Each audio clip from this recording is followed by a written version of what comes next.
Good afternoon everyone, welcome back to my channel. आज आपण बघणार आहोत अंडा घोटाळा कसा बनवायचा ते.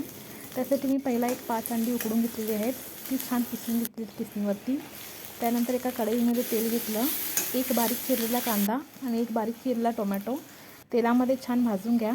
त्यानंतर त्याच्यामध्ये सगळे मसाले घातलेले आहेत, जसं की आपलं सॉल्ट, हळद, जिऱ्याची पावडर, धन्याची पावडर, काश्मीरी लाल मिर्च, तिखट मसाला आणि थोडासा गरम मसाला. त्यानंतर थोडंसं त्याच्यामध्ये पाणी ॲड केलेलं आहे मसाले जळूनच म्हणून, व एक जी होण्यासाठी स्मॅशरनं छान स्मॅश करून घेतलेला आहे कांदा टोमॅटो. त्याच्यानंतर त्यामध्ये मी थोडीशी कसुरी मेथी घातलेली आहे व जे आपण किसून ठेवलेले आहेत अंडी ती घालायची आहेत आपल्याला व छान परतवून घ्यायचं आहे आणि एक 5 मिनटं शिजवायचं आहे. त्यानंतर त्याच्यावरती मी कोथिंबीर गार्निश केलेली आहे.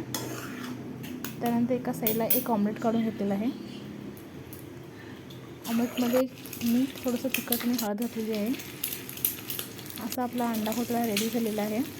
रेसिपी आवडली तर नक्कीच ट्राय करा व मला लाईक, शेअर अँड सबस्क्राईब करा. See you in the next video. Bye bye.